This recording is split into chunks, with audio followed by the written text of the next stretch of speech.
Hey everybody, Steve, up here on the mountain today, just a little red.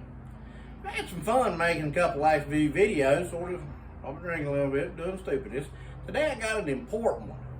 I got an air compressor problem. This is Kobalt, 60-gallon tank, got a single stage cast iron compressor. I didn't give a whole lot for it. I've had it for a long time. I've had it so long they don't even make it no more. Well, I'm like everybody else.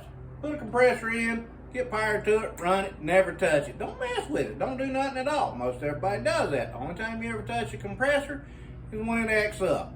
Well, guess what? It's acting up. Well, this thing's probably, I don't know, 12, 15 years old. Been sitting over here. It's running pretty good. I ain't run a whole lot. I ain't used it a lot.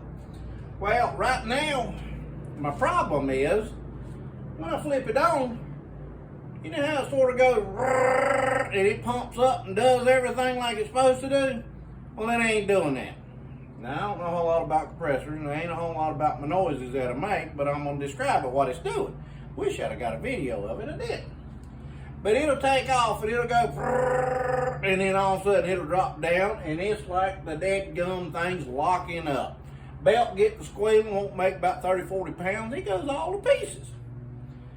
Well, I really thought, and a bunch of people told me that my compressor was locking up. This little thing right here, and I thought it can't be. I ain't used it that much. It's got oil in it, got everything it needs. Got to be more to it than that. Well, let me climb up here. I done some studying, and now this one's so old, it's got the pressure valve down here runs into the top instead of down here like it's supposed to. Big line's what puts the air in it. Well, they told me right here that down in the tank, and I've studied, that there's a check valve, uplifter valve, unloader valve, whatever it's called. I don't know what the proper term is, and don't really care. But it's basically where it puts air in the tank and don't let air come back out. Well, I think that's my problem. So we're going to pull it out here in a little bit, and we're going to look at it. Actually, I done pulled it out once, cleaned it a little bit, and it actually cleaned up a lot and got better. So we're going to pull it out again here in just a minute. And I'll break it down on the table and show you what it is if you don't know what an uplifter valve is. It looked all over YouTube and can't find any really whole lot of nothing on it. So I'm basically flying blind right here. Hang loose just a minute. I'm going to pull that thing out. We'll go over here on the table and we'll lay it out and we'll show you what an uplifter valve looks like. Check valve, whatever you want to call it. And see if we can make it run a little better. Hang loose just a minute. All right, we're back. This right here is that uplifter valve I was telling you about. It goes straight down into the tank. Got the threads and everything. It screws into the tank. It sets like that. As you blow air in, that's how it fills the tank. Well, as that tank gets more pressure in it, that blowing just ain't, that compressor just ain't pushed more in it. So it's got to have a little check valve in it. And that's how it pumps it up. Every time you get a pressure stroke in, as the tank fills up, this little check valve catches it, holds the air in the tank, and all it does is keep putting that, 20, 30 pounds, whatever it's a compressor, putting air into it. Well, I'll show you how it works. You got a little snap ring right here.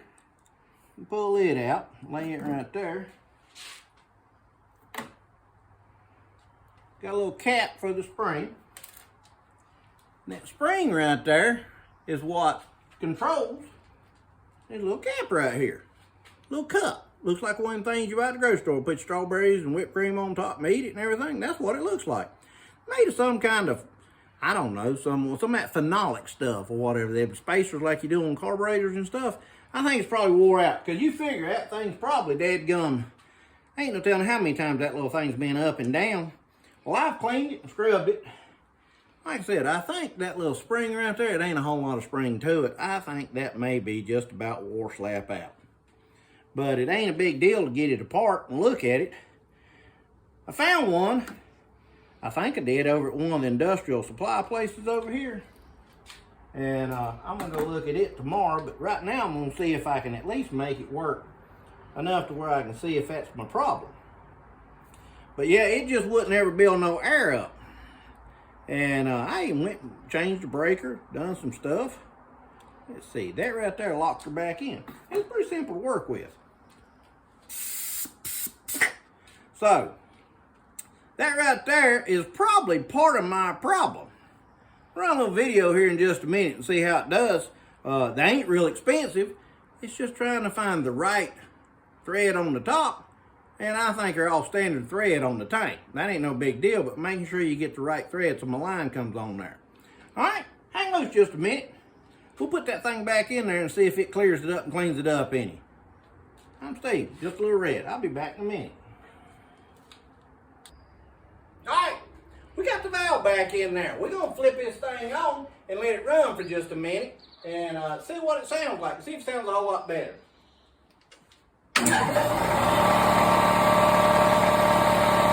sounds a whole lot better than it did. I'm not gonna lie to you. Before, that thing would belt squeal and it just wouldn't make any air. Now it's still stalling a little bit on me, and like I said, ain't no comparison the way it was to now. But you can hear it still building up some pressure and that getting on there and causing the motor and the compressor to struggle a little bit.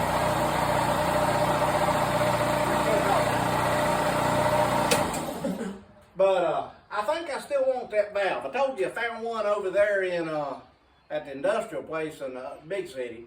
So I'm gonna ride over there in the morning. I'm gonna try to get me one, and hopefully that'll solve my problems. I think my compressor's good, and I think my motor's good. I just need to be able to get my air in there.